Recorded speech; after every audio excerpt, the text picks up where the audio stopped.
Vous inquiétez pas, on sait qui est qui critique, qui ment, qui profite et qui nous cache des choses. On joue juste le jeu jusqu'à ce que la limite soit dépassée.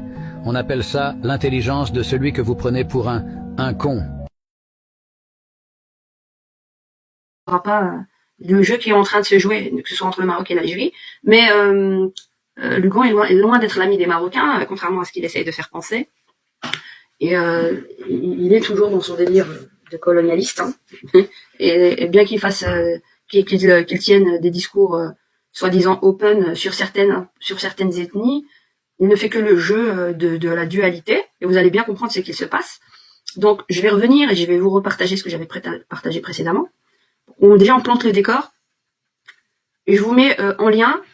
Tout ce que je vous mets, je vous le mets dans le chat, en fait. Les liens de tous les documents que je vais, comme ça, vous pourrez voir par vous-même aussi et lire à votre aise.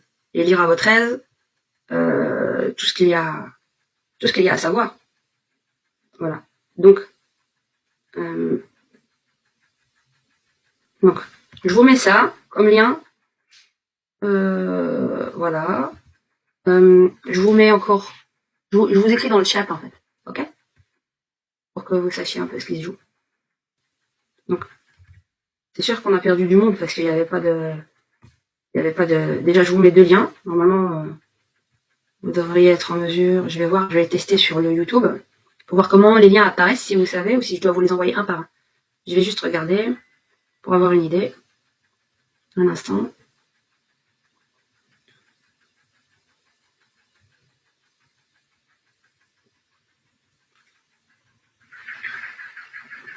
Normalement, oui.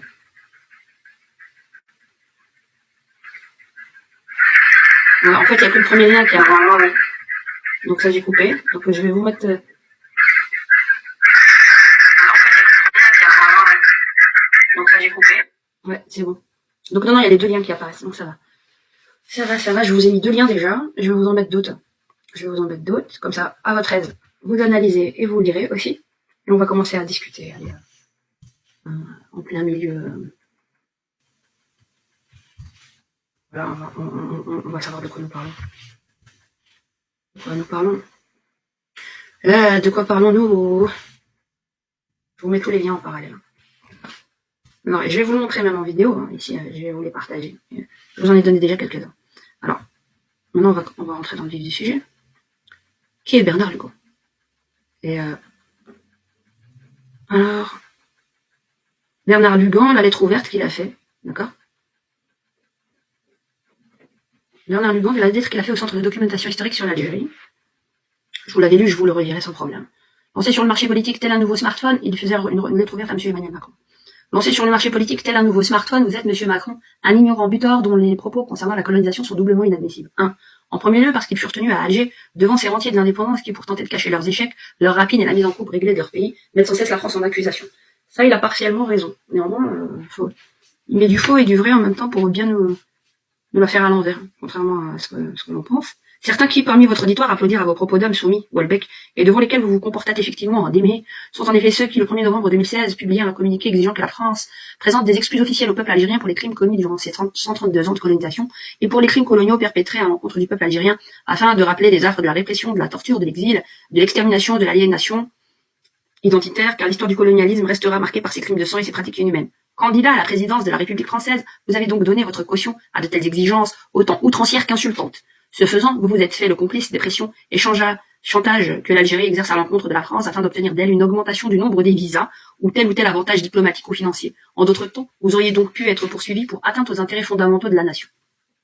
Ça oui, mais ça sera pas sur ce plan qu'on dira que Emmanuel Macron fait de l'atteinte aux intérêts fondamentaux de la nation. C'est pas sur ce plan.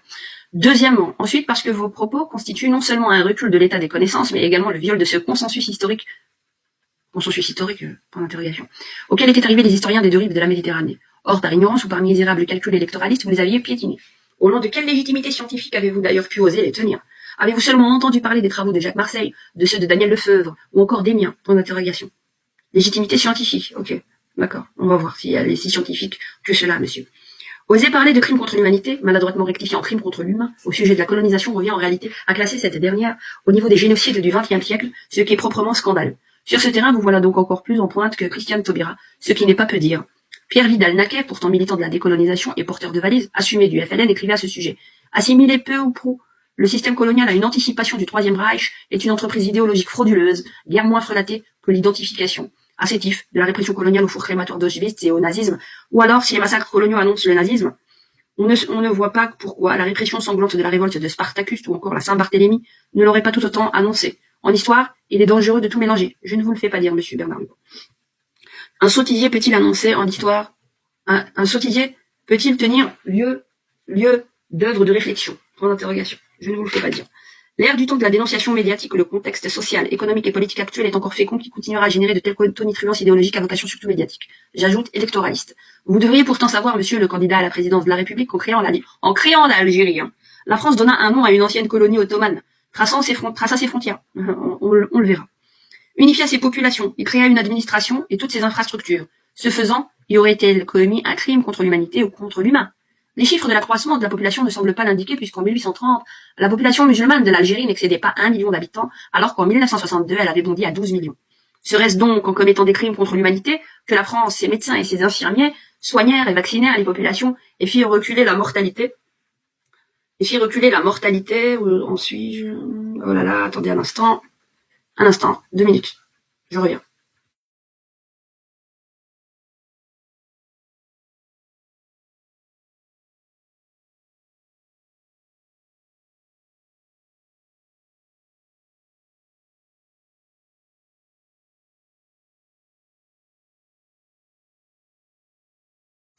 Je suis revenu. Ah, il y a les enfants qui jouent à côté. Je me suis enfermée dans ma cuisine, là, pour vous dire. Alors, nous revenons en profondeur sur cet aspect-là. Donc, ça va mettre un peu de temps. C'est malheureusement les 45 premières minutes que j'ai faites, il n'y avait pas de son. Malheureusement, j'avais déjà fait ça. Je vous ai lu et je vous relis encore. Donc, je continue. Que disait-il? Oui. Serait-ce donc en commettant des crimes contre l'humanité que la France, ses médecins et ses infirmiers soignèrent et vaccinèrent les populations et firent reculer la mortalité infantile? Serait-ce parce qu'elle commettait des crimes contre l'humain que chaque année, à partir du lendemain du second conflit mondial, 250 000 naissances étaient comptabilisées en Algérie, soit un accroissement de 2,5 à 3% de la population, d'où un doublement tous les 25 ans. À ce propos, relisons René Sédio. La colonisation française a poussé l'ingénuité ou la maladresse jusqu'à favoriser de son mieux les naissances. Non seulement par le jeu des allocations familiales, mais aussi par la création d'établissements hospitaliers, destinés à combattre la stérilité des femmes. Ainsi, les musulmanes, lorsqu'elles redoutaient d'être répudiées par leur mari, faute de leur avoir donné des enfants, trouvaient en des centres d'accueil dotés de moyens les plus modernes tout le secours nécessaire pour accéder à la dignité maternelle. Ça vient de la source de l'Histoire n'a pas de sens, Paris 1965, page 71. Enfin, puisque vos propos indécents tenus à Alger obligent à faire des bilans comptables, voici, monsieur le candidat à la présidence de la République, celui qui peut être fait au sujet de l'Algérie française. En 132 années de présence, la France créa l'Algérie, l'unifia, draina ses marécages, bonifia ses terres, équipa le pays, soigna et multiplia ses populations, lui offrit un Sahara qu'elle n'avait jamais possédé, après y avoir découvert et mis en exploitation les sources d'énergie qui font aujourd'hui sa richesse. Comme je ne cesse de l'écrire, depuis des années, en donnant l'indépendance à l'Algérie, la France y laissa 70 000 km de routes, 4 300 km de voies ferrées, 4 ports équipés aux normes internationales, une douzaine d'aérodromes principaux, des centaines d'ouvrages d'art, ponts, tunnels, viaducs, barrages, des milliers de bâtiments administratifs, de casernes, de bâtiments officiels qui étaient propriété de l'État français, 31 centrales hydroélectriques ou thermiques, une centaine d'industries importantes dans les secteurs de la construction, de la métallurgie, de la cimenterie, etc., des milliers d'écoles, d'instituts de formation, de lycées, d'universités. Dès l'année 1848, et alors que la conquête de l'Algérie était loin d'être achevée, 16 000 enfants en majorité musulmans, étaient scolarisés. Un instant, je reviens.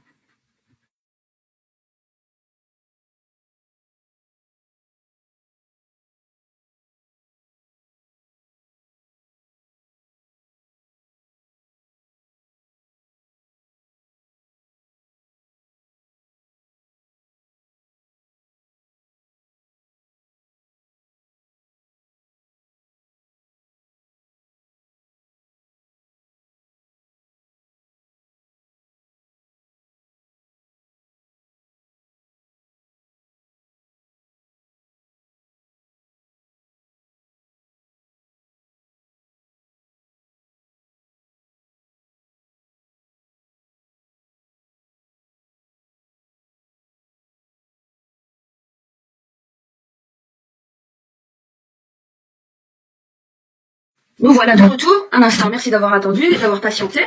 Alors, que dit-il? Que dit-il, monsieur Bernard Lugan? Alors, En 1937, ils étaient 104 748, en 1952, 400 000 et en 1960, 800 000, avec presque 17 000 classes, soit autant d'instituteurs dont les 2 tiers étaient français. Pierre Goignard, Algérie, l'œuvre française, Paris, 1986. En 1962, il y avait en Algérie un hôpital universitaire de 2000 lits à Alger, 3 grands hôpitaux de CHUE à Alger, Oran et Constantine, 14 hôpitaux spécialisés et 112 hôpitaux polyvalents, soit le chiffre exceptionnel d'un lit pour 300 habitants. Tous ces équipements, toutes ces infrastructures, tous ces établissements ainsi que les personnels qui les faisaient fonctionner avaient été payés par la France et avec l'argent des Français. Bon. Monsieur le candidat à la présidence de la République, je vous poste ce jour en RAR, c'est-à-dire sûrement en recommandé accusé de réception, mon dernier livre, Algérie, l'histoire à l'endroit. Enfin, plutôt à l'envers. Vous verrez pourquoi. Afin que vous puissiez mesurer l'abîme séparant la réalité historique de vos inacceptables propos. Donc maintenant, je vais aller. Donc, je vais pas tout vous lire, je vous ai mis quelques liens. C'est long, sinon je vais vous lire ça. Maintenant, on va aller à l'essentiel. Donc, alors ici, je vais vous lire le podcast aussi. Je vais vous le partager. Vite fait, le podcast qu'il avait fait au Maroc, pour le site internet du Maroc, un site internet marocain. Podcast, il faut une révolution contre le chibanisme en Algérie. Que dit-il? Il faut une révolution contre le chibanisme en Algérie, elle finira par arriver. C'est au 14 janvier 2021. Donc, je vous laisse l'écouter, je vous ai mis le lien.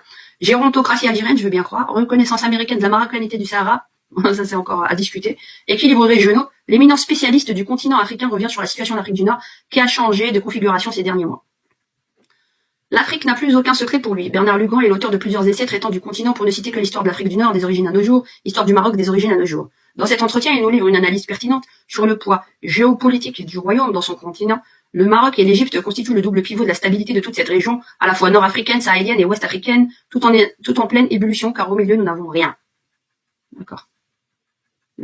Au sujet de la reconnaissance américaine de la souveraineté pleine et entière du Maroc sur le Sahara, Bernard Lugan explique qu'il s'agit avant tout d'une décision pragmatique. En faisant cela, les États-Unis ont tenu compte d'une real politique sur le terrain. Les derniers États qui reconnaissent encore la pseudo-république sahraoui sont des pays héritiers d'anciens blocs soviétiques, des pays fossiles qui n'ont pas compris que le monde avait changé. Parmi ces pays figure évidemment l'Algérie. En concernant la situation politique de ce pays, le spécialiste porte un regard aussi dur, ça c'est vrai, que juste, là vous allez voir. On vous laisse le découvrir. Voilà, ça c'est, en gros, c'est ce qu'il disait. Donc, maintenant, on va aller dans les inventaires des archives et on va parler peu et bien, n'est-ce pas? Je vais d'abord, avant ça, vous partager encore, voilà, génocide en Algérie. Oui, voilà. Je vais vous partager un autre document que voici. Share. Parce qu'il y a plein d'onglets ouverts et il faut savoir où est-ce que nous en sommes. Alors, génocide, études coloniales, Canal Blog, là, archive du 27 décembre 2011. La Turquie devrait faire son mea culpa en Algérie. Voilà, apparemment, c'est ce qu'aurait dit Bernard Lugan. Les déclarations du Premier ministre turc, c'est ça qu'il dit. Monsieur Erdogan, à propos du génocide que la France aurait commis en Algérie, conditionnel, d'accord, aurait commis en Algérie, relève à la fois de l'hystérie verbale et de la plus grotesque manipulation historique. De plus, monsieur Erdogan est bien mal placé pour parler de génocide en Algérie, région qui fut durant 3 siècles une colonie ottomane sous le nom de Régence d'Alger, Wilayat el-Jazair, en arabe, Rezaïri Irgarp en turc, et dans laquelle les janissaires turcs s'illustrèrent par leur méthode particulièrement brutale et expéditive. Il n'a pas totalement tort. Néanmoins, c'était pas pendant 3 siècles que ça s'est fait. En 1520, Sidi Ahmed Ouel Qadi fut le premier résistant kabyle de la colonisation turque. Il veut dualiser les Kabyles aux Turcs. Bien qu'il y ait eu des problèmes dans ce sens-là, il y a eu beaucoup de mariages mixtes. J'en suis personnellement la preuve. Mais je vais expliquer. Réussissant même à s'emparer à Alger et forçant le chef de bande Khaled Barbaros à se replier à Djidjili. Oui, lui il est en 1520, on est d'accord. En 1609, les Kabyles vinrent battre les murs d'Alger. Puis en 1758, ce fut toute la Kabylie qui se souleva. Donc lui, il fait en sorte de dualiser les gens, bien qu'il y a eu on peut parler de la Vendée, hein, on peut parler de l'Alsace-Lorraine, on peut parler de beaucoup de choses aussi en France.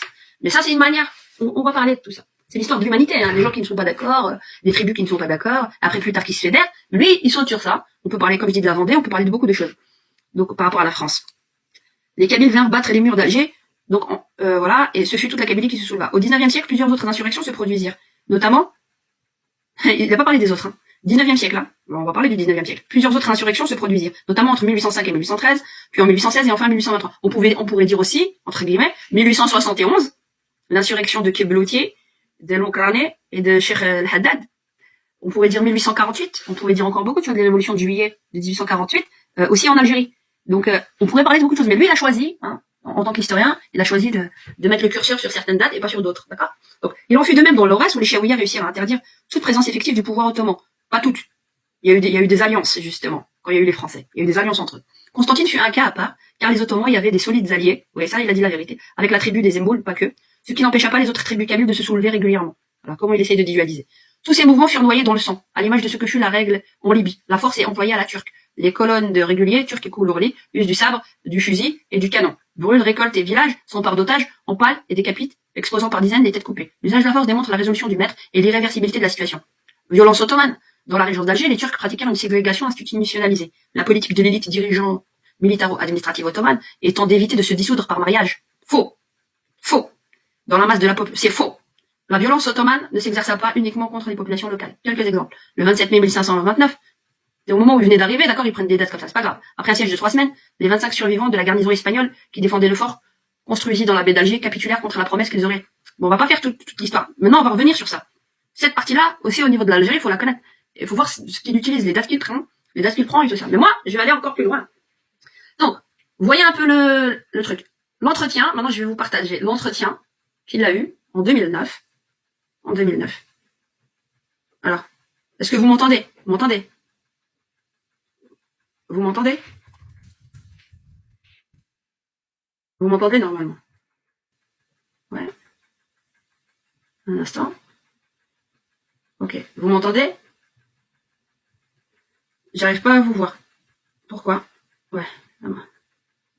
Alors, on y va? Parce que vous disiez 5, 6, et puis ensuite je vois pas que vous êtes du monde, mais c'est pas grave.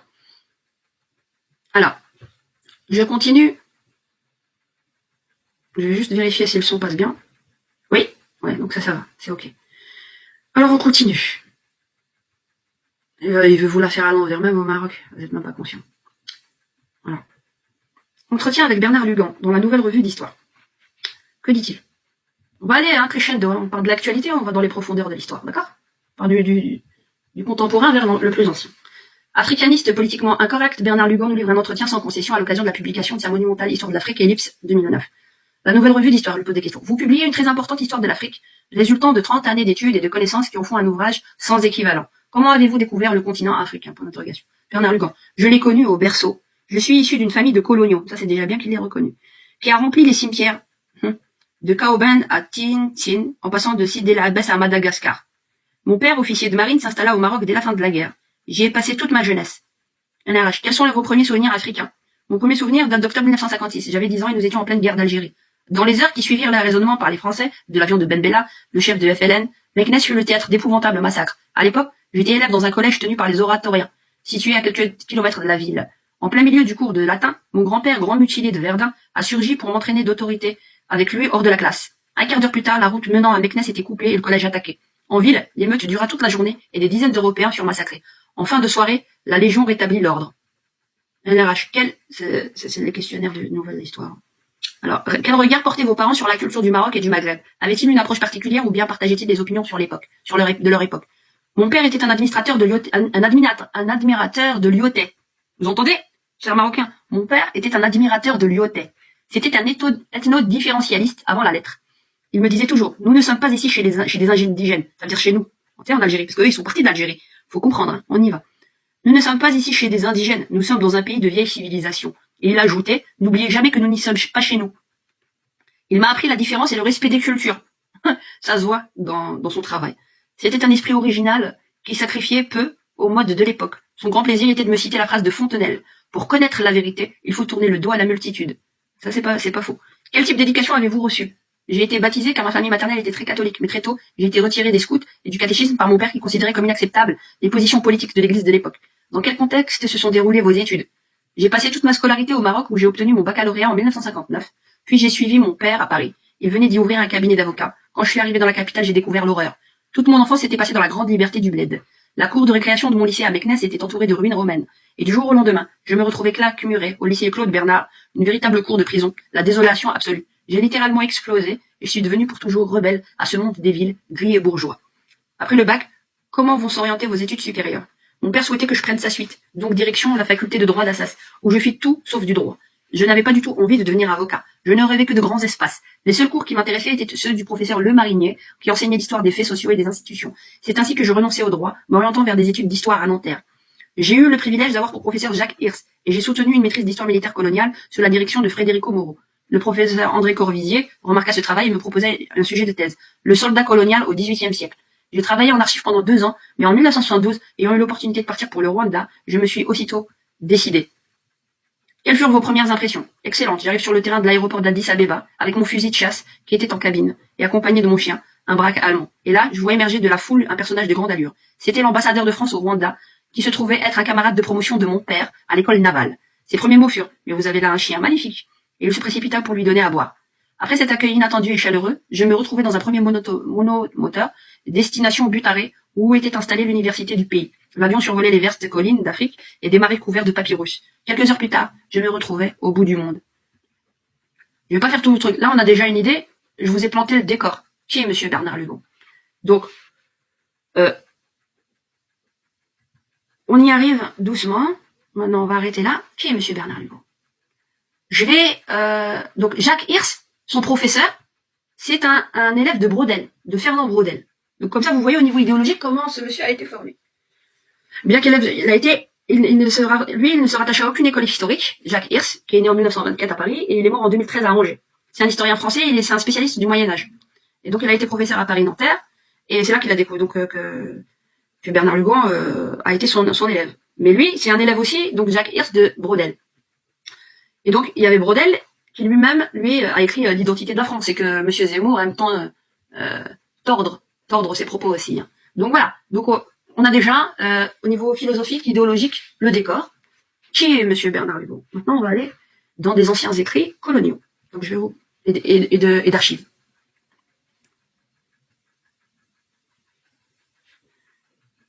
Je vais vous partager ça. Donc, je vous partage. Donc, inventaire d'archives. Vous allez voir. Lugon, les affaires disciplinaires 1831. C'est sur microfilm, hein. C'est pas accessible. Il y a 10 pièces. Il y a la lettre du chef bataillon Perrault, du général de Brossard, du capitaine Arbaud, des commandants Guy et Lugon. D'accord? Guy et Lugon, retenez ça. Retenez bien ça. D'accord? Ça, je voulais vous le montrer. Maintenant, je vais vous montrer, et je vais vous lire surtout, ce qui s'était fait en 1831. Et vous allez comprendre, quand il nous reparle des cours lourlés de l'Ouest et qu'il nous parle pas bien et assez de l'histoire de Constantine et de l'Est, vous allez bien comprendre le pourquoi du comment. N'est-ce pas, très chers amis, très chers auditeurs et auditrices? Et vous allez comprendre ce qu'ils sont en train de vous jouer au Maroc. Mais pour l'instant, je vous dis rien. On va aller pas à pas. D'accord? Voilà. Alors, mission du commandant. Là, je vous mets en ligne. Je vous la mets en texte brut. Normalement, je vous l'ai mis dans le chat Gallica. Mission du commandant du général Guy à Tunis. Paris, imprimerie de Henri Dupuis, rue de la Monnaie. Lettre de créance, armée d'expédition d'Afrique, état-major général. En fait, le commandant Guy, c'est le frère de la famille Lugon. C'est un Lugon. C'est 2 frères. Son frère, c'est Lugon. Parce que j'ai des autres documents aussi. C'est son frère. Et vous allez comprendre, bien comme il faut, à qui vous avez affaire. Au quartier général à Alger, le 23 décembre 1830. Donc c'est une lettre de créance de l'armée d'expédition d'Afrique à l'état-major général. Au quartier général à Alger, le 23 décembre 1830. Monsieur le chef de bataillon du général Guy se rendra à Tunis. À l'époque du Bey, hein. Vous comprenez, hein. Il y avait le Bey de Constantine, Ahmed Bey, et il y avait le Bey de Tunis. D'accord? À qui ils ont proposé Constantine. Et avec qui ils ont eu, donc, des accords. Faut bien comprendre. Monsieur le chef de bataillon du général Guy se rendra à Tunis pour y remplir la mission dont il est chargé par le général en chef. Il aura sous ses ordres Monsieur le capitaine d'artillerie Lugon, officier d'ordonnance, et Monsieur le capitaine d'artillerie Guy, son frère. Celui-ci le rejoindra à Tunis à son retour d'Oran. L'objet de la mission de Monsieur Guy est de seconder les opérations du prince de Tunis nommé Bey de Constantine par le général en chef et de l'accompagner dans sa marche sur Constantine. Dès que le prince de Tunis, Bey de Constantine, sera en possession de son beylik, le chef de bataillon Guy se rendra près du général en chef pour rendre compte de sa mission. Pendant sa mission, il sera l'intermédiaire des ordres du général en chef près du bey de Constantine. Il rendra compte directement au général en chef de l'exécution des ordres qu'il aura été chargé de transmettre au bey. Il le tiendra de plus constamment au courant des opérations du prince de Tunis nommé bey de Constantine. Le présent ordre lui servira de lettre de créance près du bey de Constantine. Cet ordre lui est donné en double afin qu'il en laisse un au prince bey. Par ordre du général en chef, le lieutenant général chef de l'état-major général signé Delors. Rapport à Monsieur le maréchal Clausel sur la mission politico-militaire de Tunis. Monsieur le maréchal, pour obéir aux instructions que vous m'avez fait remettre à mon départ d'Alger, je vais avoir l'honneur de vous rendre compte de la mission que vous avez bien voulu me confier à la fin de l'année passée. Destinée à seconder les opérations contre Constantine, du prince tunisien que vous venez de nommer bey de cette province, je compte sur les relations que j'avais établies dans la régence de Tunis à mon premier voyage et sur les ressources locales pour obtenir un heureux résultat. Vous aviez en outre jugé convenable de me confier 2 pièces d'artillerie de montagne et des outils et instruments du génie, et vous m'aviez mis sous mes ordres Monsieur Lugon, officier d'artillerie. À notre arrivée à Tunis, le Sabtaba, au Premier ministre, était absent. Je dois dire que nous fûmes reçus par les beys avec quelques froideurs, tant de la part de Sidi Hassan, bey répugnant, que celle de Sidi Mostafa, son frère, quoique nous eussions été demandés officiellement en leur nom par leur ambassadeur. Le consul de France voulut attribuer cette froideur à la réserve orientale et à l'hésitation qu'éprouvaient ces princes au moment de conclure un traité qui pouvait les compromettre auprès du sultan. Je serais fondé à l'attribuer à d'autres motifs étrangers aux intérêts de ces princes dont je n'ai eu qu'à me louer. Quoi qu'il en soit, le premier ministre Sidi Chekir arriva bientôt, et l'aspect des choses changea. C'est un mamelouk d'une grande capacité et d'une énergie peu commune, même dans l'Orient. Il jouit de toute la confiance du prince dont il a rétabli les affaires. Les difficultés de l'entreprise ne le rebutèrent point. À notre première entrevue, fut arrêtée la formation des troupes d'artillerie et du génie. Il me proposa de lui-même d'organiser des troupes d'infanterie, et comme il n'y avait pas un moment à perdre, il fut convenu que nous commencerions 3 jours après à la Mohammadi, résidence à 4 lieues de Tunis, du côté opposé aux ruines de Carthage. Donc ils sont en train de fomenter un coup d'état contre le Hadj Ahmed Bey à Constantine, mon arrière-arrière-grand-père. Et lui là, le Lugan, il veut nous raconter l'histoire de l'Algérie. Eh bien, il est que dans le déni. Donc, chers Marocains, soyez bien vigilants. Moi, je sais de quoi je parle. Il fallut dresser tout le monde, officiers et soldats, et je dus commencer par l'exercice du fusil. Heureusement, les habitants de ces contrées, habitués aux armes de bonheur, apportent à nos exercices un goût naturel et une dextérité remarquable. Je demandai des mamelouks du Bardo, caste privilégiée du pays, pour remplir les places d'officiers, et les soldats furent pris parmi les Zouaves, les Turcs et les Bédouins, et principalement parmi les Maures qui habitent les villes de la Régence.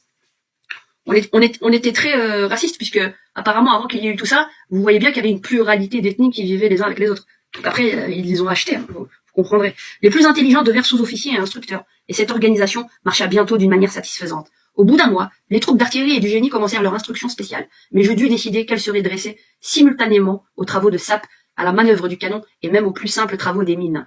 Cette fusion des deux armes, utile dans un petit état, se trouvait ici indispensable. J'avais choisi, pour ces deux corps, les hommes les plus intelligents parmi les premiers arrivés, et leur nombre ne pouvait être fort considérable. Il fallait un choix tout particulier pour obtenir des résultats en si peu de temps. Les troupes du génie devaient m'être utiles à cause de la difficulté des chemins, pour Constantine. Des nombreuses rivières que nous devions franchir, et surtout des obstacles à prévoir devant Constantine et devant Bonn, Annaba. Mais en ligne, il était nécessaire qu'elle puisse aussi seconder l'artillerie. Je m'étais décidé à compléter à 6 pièces la petite batterie de montagne que vous m'aviez confiée, et connaissant toute l'influence du canon, et surtout des obus sur les Bédouins, j'avais ordonné à monsieur Lugo de rechercher et de réunir de quoi former une batterie d'avant-garde de 4 pièces et une batterie ordinaire de 6 pièces, dont 2 obusiers. Les troupes d'artillerie et du génie furent donc dressées à la manœuvre du canon. Comme aux travaux de sapeur, j'en donnai le commandement à monsieur Lugo. Je formai des troupes d'infanterie 2 bataillons. Je crus agir avantageusement sur l'imagination vive de ces orientaux en leur créant une musique militaire. Je pensais d'ailleurs qu'on n'apprendrait pas sans intérêt en France que c'était au champ national français que ces troupes défilaient devant les princes du pays, qu'elles auraient franchi plus tard le Bagrada.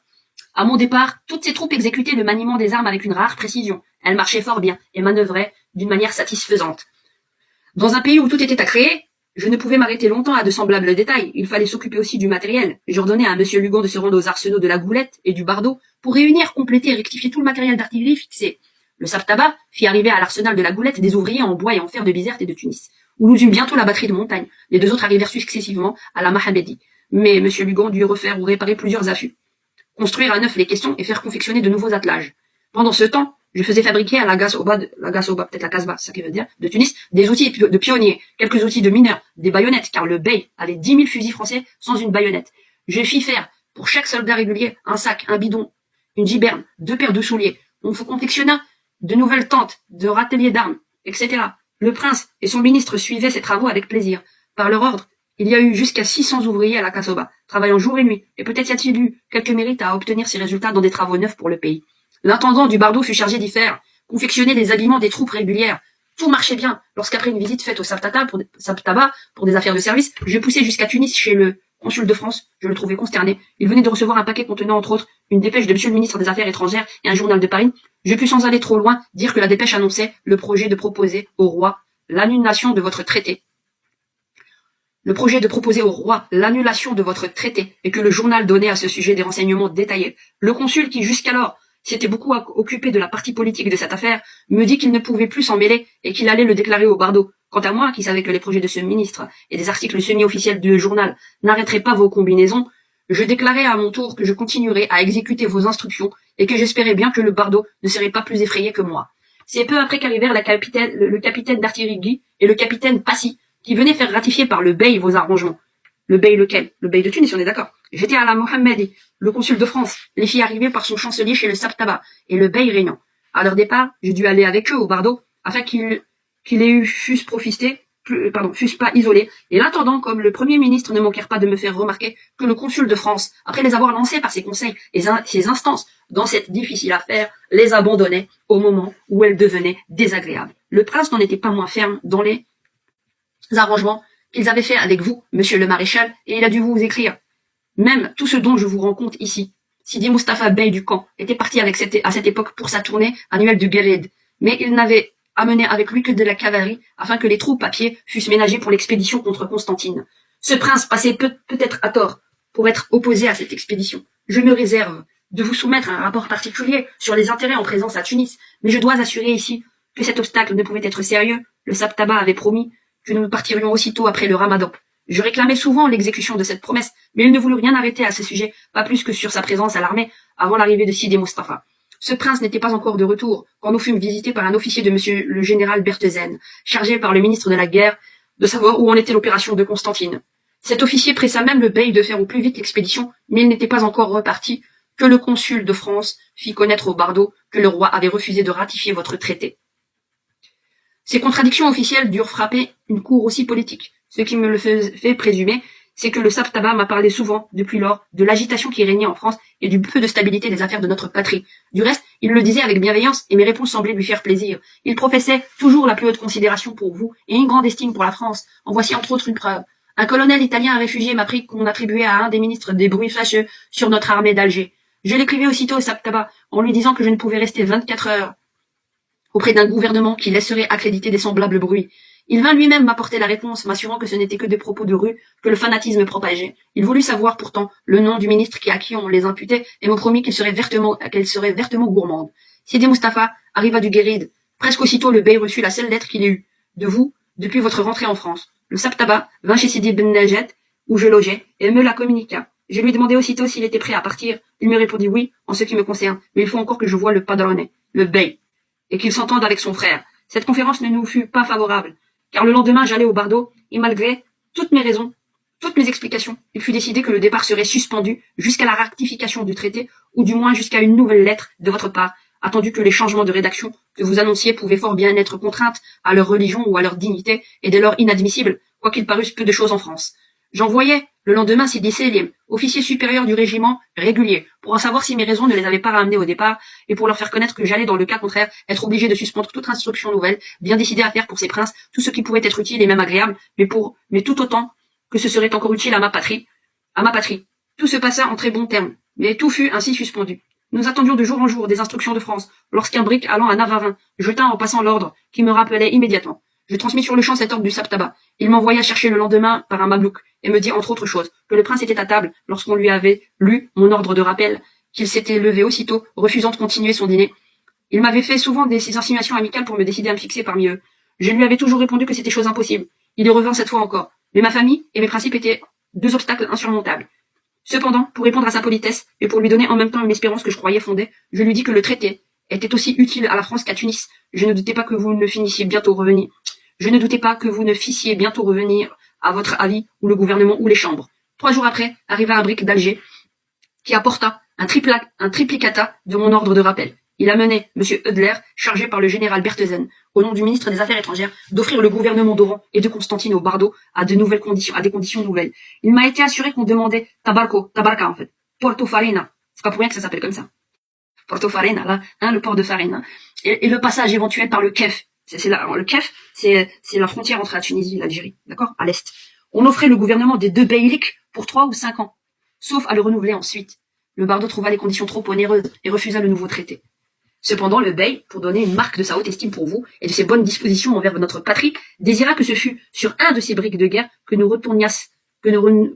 retournassions en France, et j'acceptai cette offre avec d'autant plus de reconnaissance que monsieur le ministre de la guerre, en m'ordonnant de rentrer immédiatement, ne m'avait fait fournir aucun moyen de passage. J'ose espérer, monsieur le maréchal, que vous trouverez qu'il y a eu peu d'instants perdus dans cette mission de 6 mois.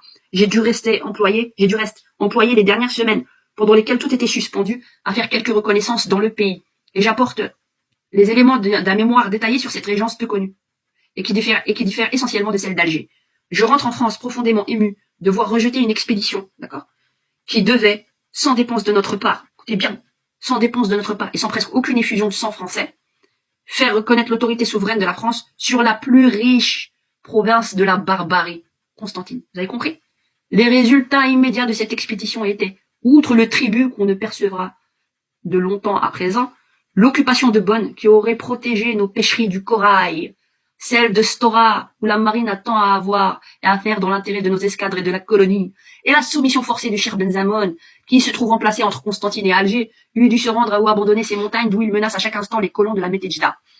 Quant au succès de notre opération, il dépendait des troupes régulières que nous avions formées et de la présence à l'armée du Premier ministre. Ce personnage avait consenti à n'amener qu'une partie des 40 000 hommes que les tribus bédouines voulaient fournir.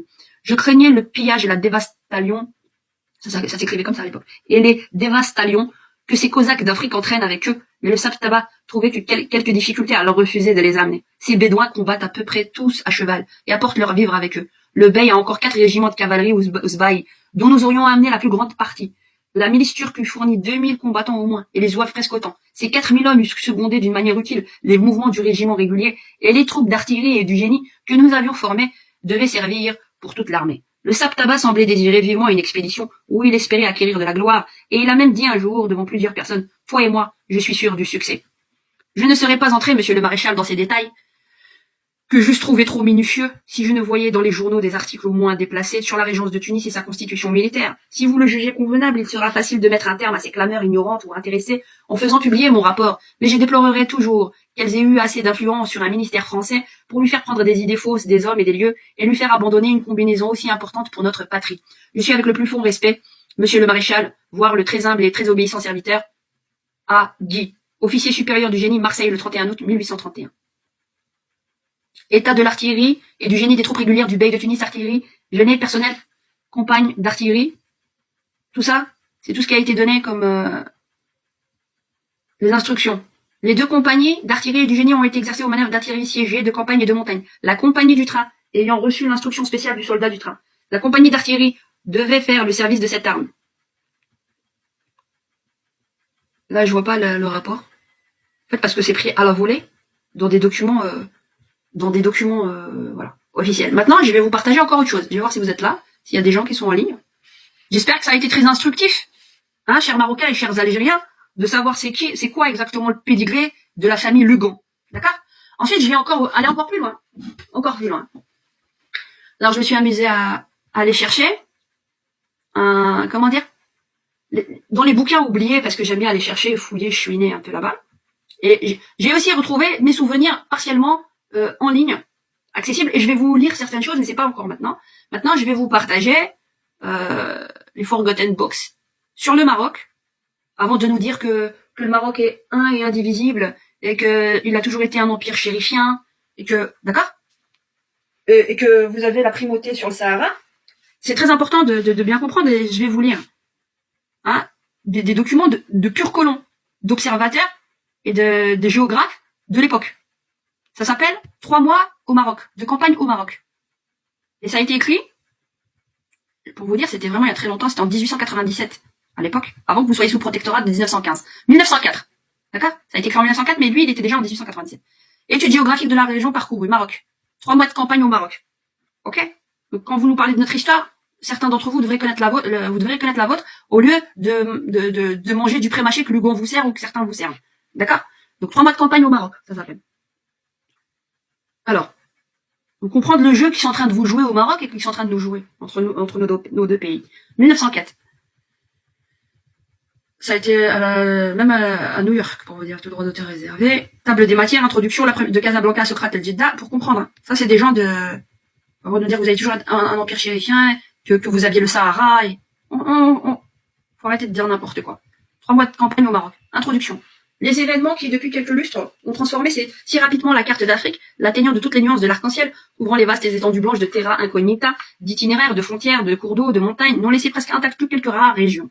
Et parmi elles, si étrange que ce fait puisse paraître, se trouve le pays africain le plus voisin de l'Europe, le plus vaste et le plus riche des États barbaresques, l'empire des sultans du Maroc. L'anarchie et l'insécurité qui règnent dans les 3 quarts de son étendue. L'anarchie et l'insécurité qui règne dans les 3/4 de son étendue, la haine de l'étranger et l'intolérance religieuse d'une partie de sa population, et plus encore les obstacles créés par ses gouvernements, on va y arriver, par ses gouvernants, pour lequel tout écoutez bien cette phrase-là, pour lequel tout explorateur est le précurseur d'une invasion étrangère. Retenez bien cette phrase. Pour lequel tout explorateur est le précurseur d'une invasion étrangère. On en fait jusqu'à ce jour un des pays les plus difficilement accessibles du globe. Cependant, les livres concernant le Maroc ne manquent pas. Mais à part une série d'ouvrages géographiques, historiques, ethnographiques, parmi lesquels il y a des œuvres magistrales et quelques bijoux littéraires sans prétention à l'exactitude scientifique, beaucoup de ces livres révèlent une connaissance insuffisante du sujet et n'ont souvent servi qu'à propager une foule de notions erronées et même parfois des hérésies à faire frémir ceux auxquels des études sérieuses ou une résidence prolongée au Maroc ont permis d'apprendre à mieux connaître le pays et son organisation, ses habitants et leurs mœurs. Et malgré les travaux d'une pléiade de savants et d'explorateurs qui en font depuis quelques années l'objet de leurs recherches, on peut dire que l'empire chérifien pour le grand public est encore un pays à peu près inconnu. Si après bien des hésitations, je me suis décidé à ajouter ces pages à la vaste littérature marocaine, c'est que je crois sincèrement qu'elles pourront contribuer à mieux faire connaître le Maroc et à faciliter l'appréciation des événements dont ce pays est en ce moment le théâtre. Donc déjà, en 1800 et en fin du 19e siècle, quoi. On sait que le Maroc est le Maghreb el-Aqsa, l'extrême occident des Arabes. Bon, ça c'est un terme générique, on a compris.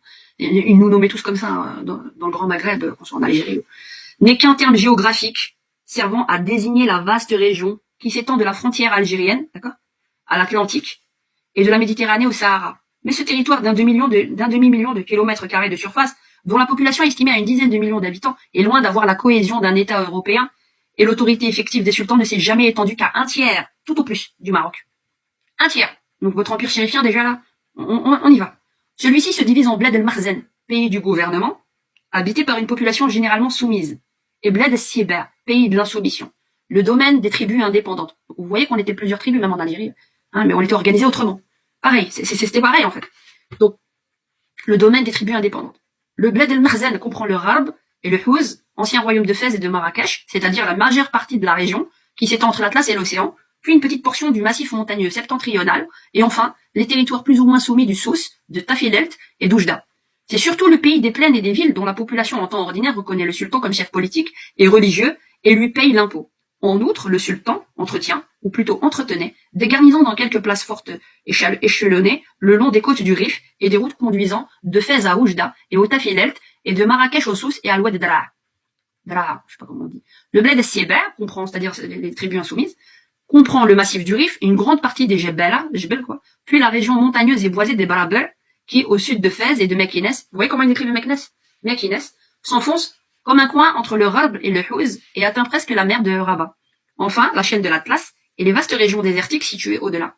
Cet immense territoire est peuplé de tribus indépendantes, dont quelques-unes, il est vrai, concèdent au sultan la qualité d'imam, de souverain pontife, et lui envoient des cadeaux à l'occasion des fêtes musulmanes, mais dont la majeure partie refuse de le considérer comme son chef spirituel et dont aucune n'admet sa souveraineté temporelle. Donc vous voyez, cette histoire-là de l'Empire chérifien, le Grand Maroc, faut aller dans l'histoire pour comprendre ce que vous étiez, hein, avant de nous faire notre procès. On était un peu comme ça, tous comme ça. Donc, cette histoire d'expansion jusqu'au Sahara, c'était déjà des tribus indépendantes dans le sud. Faut pas nous raconter des cracks. Déjà de 1.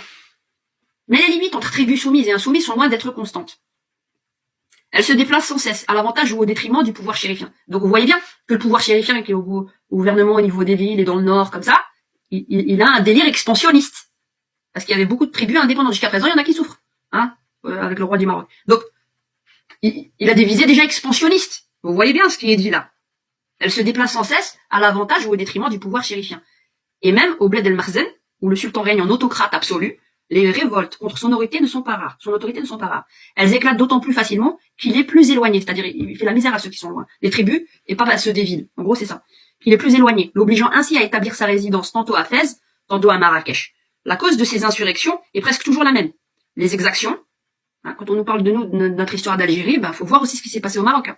Les exactions, les extorsions, et 1000 autres injustices commises par les qaïds, gouverneurs. Chez nous, le qaïd, c'était pas un gouverneur, c'était un administré, mais il y avait des bons qaïds et il y avait des mauvais qaïds. Pourquoi? Parce qu'il y en a qui faisaient, et le problème, c'est de comprendre les termes sémantiques qui sont utilisés au Maroc, comme les termes sémantiques qui sont utilisés en Algérie. Pourquoi? Utilisés en Algérie. Parce que, Parce que l'administration française a eu, comment dire, des stratégies différentes envers différents endroits en fonction du contexte et des milieux et des villes et des beyliks. Par exemple, les Koulourlis de l'Ouest, c'est pas comme les Koulourlis de l'Est. Et ils ont eu des politiques différentes d'administration. Donc il faut pas faire, comme je dirais, une bouillabaisse. C'est vraiment, c'est pour ça qu'il y a eu entre guillemets les explorateurs français qui venaient en tant qu'ethnologues. J'ai étudié la géologie et tout. En fait, ils sont en train de faire une reconnaissance du territoire. Et ça, on revient à la phrase précédente que je vous ai lue et sur laquelle j'ai insisté. Tout explorateur est quoi? Est en fait un précurseur d'une future invasion étrangère. Vous avez compris? Donc, ils sont en train de vous étudier et c'est ce qu'ils nous ont fait à nous aussi. Et nous, on a plus d'avance sur ce côté-là parce qu'on a déjà été assez. Donc, on y va. On continue? On continue? Donc, alors, les exactions, les extorsions et mille autres injustices commises par les raïs gouverneurs qui, ayant acheté leur poste, ne songent qu'à rentrer dans leur fonds et à s'enrichir aux dépens de leurs administrés. Les tribus exaspérées refusent l'impôt et prennent les armes contre les représentants du pouvoir. Mais généralement, l'envoi de quelques troupes met fin aux troubles en peu de temps. Elles envahissent le territoire de la tribu à châtier, pillent les douars, rasient les troupeaux, détruisent les cultures, font des prisonniers et coupent des têtes, le plus souvent sans résistance sérieuse de la part de ces tribus, sans cohésion, qui finissent par faire leur soumission, par payer les contributions régulières et supplémentaires et le prix de rachat des prisonniers. Mais quelquefois, les troubles s'étendent et deviennent plus menaçants. Alors le sultan en personne, accompagné de sa cour et de son armée, entreprend une harka. Tu vois déjà les termes qu'ils ont utilisés, ça n'a rien à voir avec les harkés post-1955. Ce terme-là a été généré à cette époque-là en Algérie. Le harka, c'est encore autre chose. Vous voyez, faut faire très attention aux sémantiques que nous utilisons. Entreprend une harka, une razzia en grand, pour mettre les récalcitrants à la raison. C'est ce qui arriva en 1897. Parti de Marrakech au commencement de l'automne, l'armée chérifienne, après avoir parcouru et mangé, c'est le terme consacré, les Mesfiwa, les Zragarna, les Tedla, avaient établi son camp Mhala, je sais pas comment on dit, à Sokrat Djaja, aux confins des Wourdira, des Beni Khiran et des Mzab insurgés. C'est là que le grand vizir, Si Ahmed Ben Moussa, tomba gravement malade. J'exerçais, Hadaya, celui qui écrit, il était au plus près des événements. Il explique. J'exerçais alors la médecine à Casablanca. Et Sokrat Djaja ne se trouvant qu'à 3 étapes de cette ville et aucun médecin n'ayant accompagné la colonne chérifienne, je fus appelé au camp pour y donner mes soins à l'illustre malade. On se figure sans peine l'empressement que je mis à me rendre à une invitation qui me permettait de voir le sultan, sa cour, son armée et une région à peu près inexplorée. Je partis donc le lendemain même, pris part à tout le reste de la campagne, parcourant les Chaouia, vous voyez, vous avez des Chaouia, nous aussi on a des Chaouia, les Dokala, les Rahamna, et 3 mois après mon départ de Casablanca, j'assistais à l'entrée triomphale du sultan et de son armée à Marrakech. Ce sont les observations faites au cours de cette campagne, corroborées par 40 jours et de voyage au Maroc, que je me propose de soumettre au lecteur, espérant que malgré les imperfections de la forme sous laquelle je les lui présente, il y retrouvera au moins une partie de l'intérêt qui me poussa à les noter. Que l'on veuille bien ne pas considérer ce livre comme un libellé à l'adresse du Maroc. Personnellement, j'aime ce pays tel que je l'ai connu, et je lui suis reconnaissant de la vie nomade et libre que j'y ai menée pendant bien des mois. Et si je dois relater ici certains faits capables de provoquer l'indignation dans notre vertueuse Europe, je le ferai sans commentaire, sans les exagérer ni les atténuer. Certes, je ne les approuve pas, mais je suis tenté de les excuser quand je me représente que leur théâtre est un pays de l'islam resté presque stationnaire depuis 5 siècles, et quand je le compare aux atrocités bien autrement féroces de notre Moyen-Âge chrétien. J'estime d'ailleurs que même aujourd'hui, la façon d'agir des nations civilisées à l'égard des peuples barbares ou réputées telles n'est pas assez irréprochable pour leur donner le droit indiscutable de pousser les hauts cris à la vue du fétu dans l'œil de leur prochain. Quoi qu'il en soit, l'empire chérifien sous sa forme actuelle est un anachronisme condamné à disparaître, et depuis quelque temps, les événements se sont précipités au point de rendre la solution de la question marocaine imminente. Il a été question d'un condominium, ce ne serait qu'une solution provisoire, peu satisfaisante du problème marocain. Il a été question aussi, plus sérieusement, d'un partage. Or, pour se partager le Maroc, il faudrait supprimer le sultan, ce qui, étant donné les efforts sincères du jeune souverain pour ouvrir son pays à la civilisation moderne et pour vivre en bonne intelligence avec les puissances chrétiennes, serait une injustice odieuse. L'Europe lui doit le maintien de l'intégrité de son patrimoine. Ouais? Vous suivez? Ok. D'autre part, la crise très sérieuse que le Maroc traverse en ce moment, crise amenée précisément par les tendances réformatrices du Moulay Abdelaziz, démontre à l'évidence que le Maghreb, plongé depuis des siècles dans une léthargie profonde, ne se relèvera jamais de ses propres forces. Encore fallait-il lui permettre d'essayer. L'expérience est faite. Elle est concluante. Le Maroc est en proie à l'anarchie et à la banqueroute de son gouvernement, est imminente. Les luttes des 2 dernières années ont laissé le sultan en fort mauvaise posture. Dans le nord de son empire, l'insurrection des Bouhamara est restée maîtresse du Rif et des Barabels septentrionaux. Aza et le quartier général du Rogué. Les communications de Fès avec Oujda et les Tafilel sont coupées. Les Djebela, autrefois soumis ou au moins tenus en respect, font aujourd'hui des incursions continuelles dans la plaine et menacent les villes de la péninsule d'Ingitan, dont ils bloquent les voies de communication entre elles et avec Fès. Les Brabers occidentaux, Zemmor, Zahir, etc. infestent leur arbre méridional et les abords de Meknes, de Salé et de Rabat. Dans l'extrême sud, on signale des soulèvements sérieux aux sources. De tous côtés, le bled el-Siber empiète sur le bled el-Merzen. Vous avez entendu? Qu'est-ce que ça veut dire? Les tribus indépendantes. Les gens qui ne veulent pas faire les Marocains qui ne font pas la soumission au roi veulent rester libres, et ils empiètent sur, soi-disant, le gouvernement chérifien. D'accord? De Zaman, le pseudo-empire chérifien. Donc, l'empire chérifien, il était condamné. Et en fait, il s'est maintenu avec qui? Vous allez comprendre. Il s'est maintenu avec qui? Avec l'aide des Français et du colonialisme. Contre les tribus indépendantes. On continue. De tous côtés, le bled el-Siber empiète sur le bled el-Merzen. Et les défections deviennent de plus en plus fréquentes. Ne vous inquiétez pas, je suis en train de poursuivre. S'il est un pays mieux préparé que tout autre pour entreprendre cette tâche et la mener à bonne fin, c'est incontestablement la France. Vous avez compris? S'il est un pays mieux préparé que tout autre pour entreprendre cette tâche et la mener à bonne fin, c'est incontestablement la France. Elle a, sur tous les concurrents possibles, l'avantage de 3/4 de siècle d'expérience en Algérie, et les résultats obtenus dans cette belle colonie, et ceux surtout plus remarquables encore, de son protectorat en Tunisie, la désigne pour présider aux destinées de la Berbérie entière. Ses intérêts commerciaux au Maroc en tenant compte des échanges qui se font le long de la frontière algérienne. Ouais? D'accord. Ses intérêts commerciaux au Maroc en tenant compte des échanges qui se font le long de la frontière algérienne. Ok. Sont supérieurs à ceux de toutes les autres nations et ses intérêts politiques qui sont tels qu'elles ne sauraient permettre à une influence étrangère de s'implanter dans ce prolongement naturel de l'Algérie. Ouais? Non, ça arrange pas. Faut comprendre. On va trouver des solutions entre les Marocains et les Algériens. On va trouver pour le peuple sahraoui. Mais ne rentrez surtout pas dans la merde qu'on est en train de vous mettre. On vous fait leurrer des choses. Hein? Le pseudo-empire chérifien, il n'est soutenu que par la France et le colonialisme. Faut retourner en arrière pour bien comprendre ce qui vous arrive. Vous n'avez pas une grille de lecture transversale. Non. Et je vous ai dit qui est Lugan. Et j'ai encore beaucoup de choses à dire. Alors, sont supérieurs à ceux de toutes les autres nations et ses intérêts politiques qui sont tels qu'elles ne sauraient permettre à une influence étrangère de s'implanter dans ce prolongement naturel de l'Algérie. Aussi, les puissances, longtemps hostiles, semblent-elles encore enfin disposées à reconnaître ses droits. Or, une intervention s'impose. Vous voyez comment ils ont foutu la merde? Or, une intervention s'impose, tant dans l'intérêt de l'Europe que dans celui du Maroc lui-même. C'est donc à la France qu'incombe le devoir de venir en aide à Moulay Abdelaziz. Ouais? Hein, chers Marocains, vous êtes fiers de votre empire chérifien? Ouais? Qui a décimé peut-être vos aïeux des tribus indépendantes. Vous êtes bien. Vous voyez comment votre roi est en train de vendre, et vous avez vendu votre bled. De Ben Hassan II, voilà. Et encore, il y en avait encore déjà il y avait des bons et des mauvais, quoi. Comme partout. Mais bon, voilà. C'est donc à la France qu'incombe le devoir de venir en aide à Moulay Abdelaziz, de travailler avec lui à la réorganisation du Maroc. Après, vous vous êtes retrouvés en 1915 au protectorat. Vous avez compris? Comment ça s'est passé? Ah, c'est bien.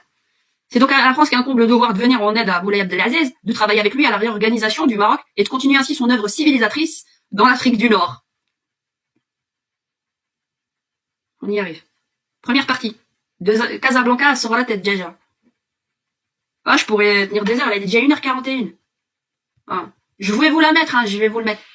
Je vais vous mettre le lien dans le chat, parce que c'est très très long, et on pourrait continuer des heures, et on continuera. Mais j'espère que ça va ouvrir les yeux aux Marocains comme aux Algériens. Hein? Ok? Voilà. Il est tard, ouais, quand même, 2h moins quart. Je sais pas combien de temps je suis resté. Ouais, 1h16, plus les 45 minutes avant où il n'y avait pas de son. Donc, écoutez, on va continuer, hein, on continuera à fouiller comme ça dans l'histoire ensemble, on aura toujours des choses à se dire. On continue, et j'espère que, voilà, que ça va faire réfléchir, donc on va continuer à lire et à apprendre. Ok? Je vous laisse, et on continuera une prochaine fois, dans un moment plus adéquat. Ok?